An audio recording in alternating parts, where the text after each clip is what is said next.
they torpedoed it. They didn't want to study it. They didn't want to display it. They wanted it erased. Why? Because the Japanese I-400 was a monster.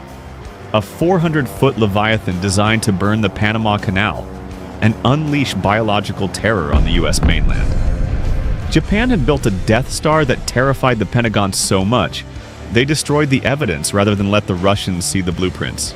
Today, we dive into the billion-dollar secret the US Navy tried to bury at the bottom of the sea. Buckle up.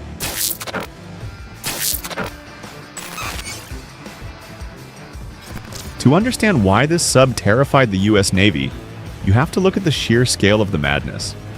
In 1942, Admiral Yamamoto didn't ask for a submarine. He asked for a miracle. He demanded a ship that could sail 37,500 miles without refueling, enough to circle the globe 1.5 times. He wanted it to carry 3 bombers, and he wanted it to vanish underwater. The result was the I-400 Sentoku. This wasn't just a submarine, it was a floating city block. At 400 feet long and displacing 6,560 tons submerged, it was the largest submarine ever built. A record it held until the nuclear age in 1965. It was twice the length of a German U-boat and 3 times the size of an American Balao-class sub. To keep this monster from collapsing under water pressure, engineers had to invent a radical figure-8 double-hull design. Essentially 2 pressure hulls welded side by side. But the real nightmare was the hangar. How do you put an airport on a submarine? You build a massive watertight tube on the deck, 102 feet long and 11 feet wide. Inside this steel claustrophobia, they crammed 3 Aichi M6A1 Siron bombers. These weren't normal planes, they were origami bombers. The wings rotated 90 degrees and folded back. The tail folded down, the floats detached. They were engineered to fit into a tube just a few feet wider than a subway car. And the launch system? Pure sci-fi. You can't use a runway on a submarine. You have barely 85 feet of deck space. So they built a compressed air catapult that could blast a 4-ton bomber from 0 to 200 miles per hour in seconds. The plan was simple. Surface, drag the planes out, unfold the wings, heat the engine oil to 60 degrees Celsius, blast them off. A well-trained crew of 144 men could launch all 3 planes in 30 minutes. But in the middle of a war, 30 minutes on the surface is an eternity. And then there was the cost. This engineering didn't just cost money, it cost the Empire's lifeblood. Each I-400 required 2 million liters of diesel fuel to fill its tanks. In 1944, Japan was literally scraping pine roots to distill crude aviation fuel, yet they were pouring millions of gallons into these leviathans. They used riveted hulls because they didn't have enough skilled welders left. They built a Rolls-Royce when they needed 10,000 Toyotas. It was the greatest engineering feat of the war, and it was the most expensive logistical suicide note in naval history. The I-400 wasn't built for patrol. It was built for a specific kill shot, the Panama Canal. Japanese strategists calculated that hitting the Goten Locks, sitting 85 feet above sea level, would drain 26 million gallons of water, leaving the canal dry for 6 months. It was a brilliant mathematical checkmate. Yes, but by June 1945, Japan didn't need a delay, they needed a weapon of mass terror. So Vice Admiral Ozawa issued a new order, Operation Cherry Blossoms at Night. The target shifted to San Diego, California. The payload shifted to death. Orchestrated by Unit 731's General Shiro Ishii, the Seiran bombers were loaded with ceramic Uji bombs. Why ceramic? Because it shatters to release the payload alive. Millions of fleas infected with Yersinia pestis, the bubonic plague.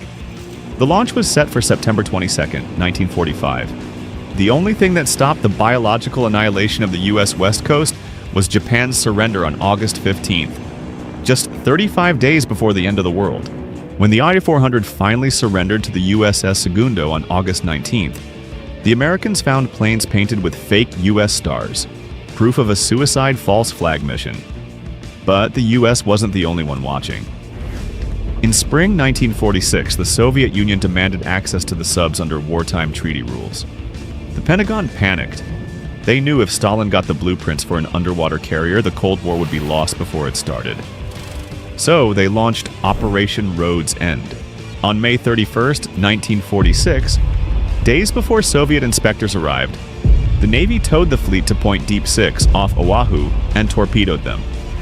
When the Russians arrived, the U.S. admiral shrugged and said they were unstable. It was a lie. We didn't sink them because they were junk. We sank them to steal the monopoly. Proof? Look at the 1950s SSG-574 Grayback and the Regulus missile program. It was the exact same design, a massive sub with a watertight deck hanger. The I-400 didn't die in 1946. It just got an American paint job. You think the underwater carrier is dead? Wrong. The idea of the I-400 didn't disappear in 1946.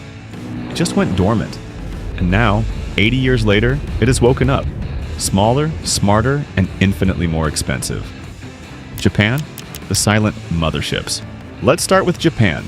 Officially, Article 9 of the Japanese Constitution bans offensive weaponry. Tokyo cannot build aircraft carriers to Project Power, but Japanese engineers are masters of the loophole. They aren't building ships to launch planes, they are building ships to launch robots, and they are doing it right under our noses. Meet the Taigei class, the big whale. On paper, it looks like a standard diesel-electric attack submarine. But look at the specs. It is 84 meters, 276 feet, long with a displacement of 3,000 tons, making it one of the largest conventional subs in the world. Each hull costs roughly 70 billion yen, $640 million. But the real secret isn't the steel, it's the power source. The Taigei is the first operational submarine in naval history to completely ditch the old lead-acid batteries for massive banks of lithium-ion batteries manufactured by GS Yuasa. Why does that matter? Lead-acid batteries are heavy, weak, and take hours to charge. Lithium-ion gives the Taigei double the energy density. It allows the sub to sprint underwater at 20 knots for hours, not minutes. More importantly, it lets the sub sit on the ocean floor for weeks without ever snorkeling to run its diesel engines. It is a black hole in the ocean, totally silent, thermally invisible, and waiting. Japan's defense agency, ATLA, has quietly unveiled the partner for these subs, the Long Endurance UUV. It is a modular underwater drone that measures 10 meters, 33 feet, in its base configuration, but stretches to 15.6 meters, 51 feet, when equipped with the mission module. It runs on a futuristic fuel cell/battery hybrid system, giving it an endurance estimated at over 7 days of continuous autonomous operation. And here is the tactical nightmare for Beijing. The Miyako Strait is the 180-mile-wide gateway that the Chinese Navy must cross to reach the Pacific. Japan doesn't need to block it with battleships.